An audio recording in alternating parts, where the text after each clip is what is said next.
स्वागत है आपका नेक्स्ट लेक्चर में। आज हम असेसमेंट वर्कशीट 9 करने वाले हैं जो क्लास 9th के लिए है और ये मंडे के लिए 15/11/2021 के लिए प्रिस्क्राइब्ड है। अभी एक असेसमेंट शीट है, तो इसमें आपको टेस्ट किया जा रहा है कि जो भी पढ़ाया गया है आपको उसमें आप कितने आपने समझ लिया है, कितना आपको आ गया है। तो कुछ जनरल इंस्ट्रक्शन पढ़ लेते हैं इस टेस्ट की।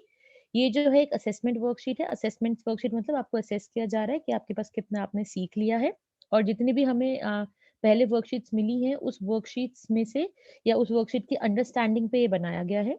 इस पे 10 मल्टीपल क्वेश्चंस हैं जिसमें 1 नंबर का 1 क्वेश्चन है। करेक्ट ऑप्शन जो है उसके आगे जो सर्किल है उसमें से उस करेक्ट ऑप्शन वाले सर्किल को हमने भर देना है पेन से या पेंसिल से। ठीक है? और सारे के सारे क्वेश्चंस जो हैं वो कंपल्सरी हैं। ठीक है? चलिए अब हम शुरू करते हैं। हम डिस्कस करते हुए इनके आंसर्स को देखते हैं कि क्या इनके आंसर्स होंगे। पहला क्वेश्चन है what made Saint Peter angry. अब आपको पता है कि कौन सी पोएम में से है, ये है लेजेंड ऑफ द नॉर्थलैंड में से। तो वहां पे सेंट पीटर जो पहुंचे थे उस विमेन के पास, ठीक है, जो बेक कर रही थी केक्स को। तो अब what made Saint Peter angry, Saint Peter को किस बात पे गुस्सा आया। पहला है विमेन्स ग्रीड, उसके ग्रीड पर, उसके लालच पर, उसके सेल्फिशनेस पर, वो सिर्फ अपने बारे में सोच रही थी उसके ऊपर, ठीक है, अपने प्राइड, अपने घमंड पर, या उसकी काइंडनेस पे, वो इतनी दयालु थी कि सेंट पीटर को गुस्सा आ गया। तो आपको पता है वो इतनी ग्रीडी थी, इतनी लालची थी कि एक छोटा-सा केक भी वो सेंट पीटर को नहीं दे पा रही थी, इसलिए इसका आंसर ए हो जाएगा।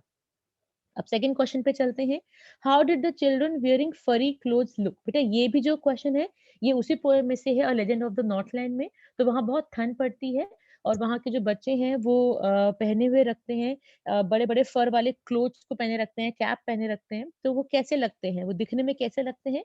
दे लुक लाइक लिटिल पप्स, वो पपी जैसे लगते हैं, छोटे पपी जैसे लगते हैं, वो फॉक्सेस जैसे लगते हैं, ठीक है?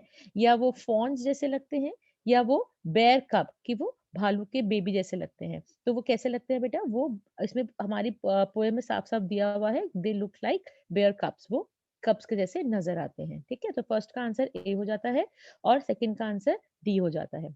ठीक है? आगे देख लेते हैं क्वेश्चन नंबर 3 पे। What was the selfish woman changed into. आपको पता है कि वो इतनी सेल्फिश थी, वो सिर्फ अपने बारे में सोच रही थी, इतनी ग्रीडी थी, तो उसको किस में बदल दिया गया? उसको फॉक्स में बदल दिया गया, उसको क्रो में बदल दिया गया, उसको ईगल में बदल दिया गया कि उसको वुडपेकर में। सेंट पीटर ने उसको किस में चेंज कर दिया था? सेंट पीटर ने उसको वुडपेकर पे कन्वर्ट कर दिया था। चलिए आगे चलते हैं। How was Saint Peter feeling when he reached the little women's cottage. जब वो उनके घर पहुंचे थे, उस औरत के घर पहुंचे थे जो केक्स बना रही थी, तो वो कैसा फील कर रहे थे उस टाइम पे? वो टायर्ड और हंग्री थे, वो थके हुए थे और भूखे थे।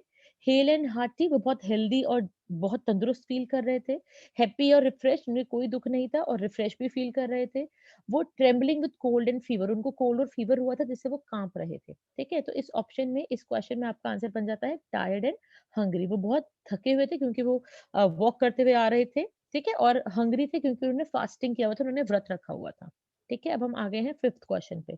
How was Toto taken to Saharanpur. अब ये आ जाता है हमारी दूसरी बुक में से, मोमेंट्स बुक में से, जो हमारा चैप्टर है एडवेंचर्स ऑफ टोटो, उसके अंदर है।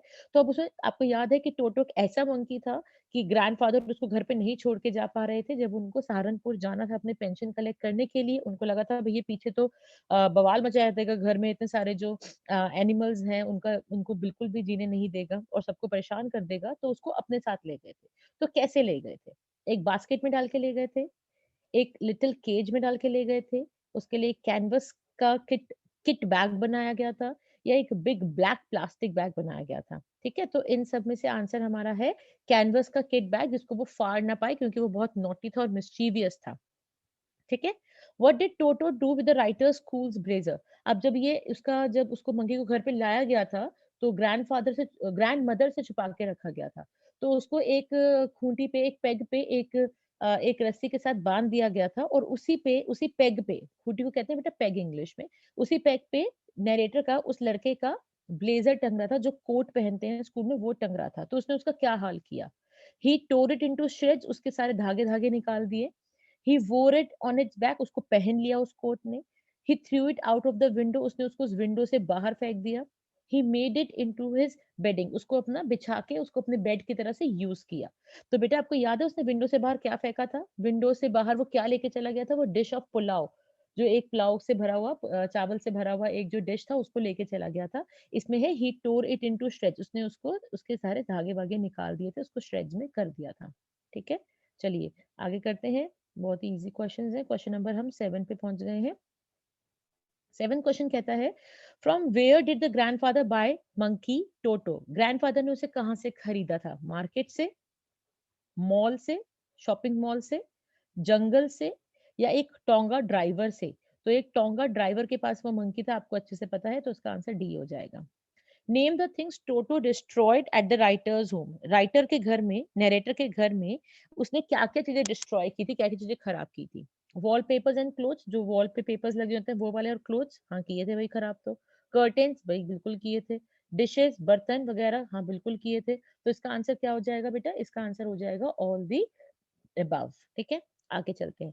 Change into indirect speech. He said to me you are lucky. मैंने आपको बताया था कि जो इम्पेरेटिव होते हैं उसके साथ टू लगता है, क्वेश्चन वाले में इफ लगता है, लेकिन ये सिंपल वाला है तो इसमें आपको दैट ढूंढना है। ठीक है, और इस आर को हमने वॉज वर्ब में कन्वर्ट करना है। अब ये किससे बात कर रहा है? ये मी से बात कर रहा है। तो जो आई है वो, सॉरी, जो यू है वो आई में बदल जाएगा। तो हम देख लेते हैं। He told me, said to changes to told. He told me that I am lucky.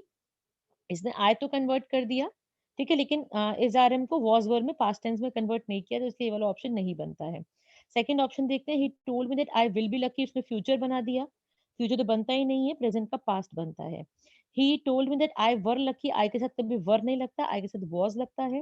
He told me that he was lucky, तो देखिए हमारी सारी बातें किस में प्रूव हो रही है? डी में हो रही है। टोल्ड भी हो गया, दैट भी लग गया, आई भी लग गया, वाज भी लग गया। तो आपका डी ही ऑप्शन बिल्कुल सही है। हम पहुंच गए हैं लास्ट क्वेश्चन पे। Change into indirect speech. I said to him why are you working so hard. अब आ गया बेटा ये इंटेरोगेटिव वाला, जहाँ पे क्वेश्चन मार्क आपको दिखाई दे रहा है। तो इंटेरोगेटिव वाले में अगर क्वेश्चन वर्ड होता है, क्वेश्चन वर्ड मतलब अगर ये वाई वगैरह होता है, डब्ल्यू एच है, वेयर है, वाई है, ठीक है, हु है, वेन है, ठीक है, तो हम वही का वही वर्ड लगाते हैं।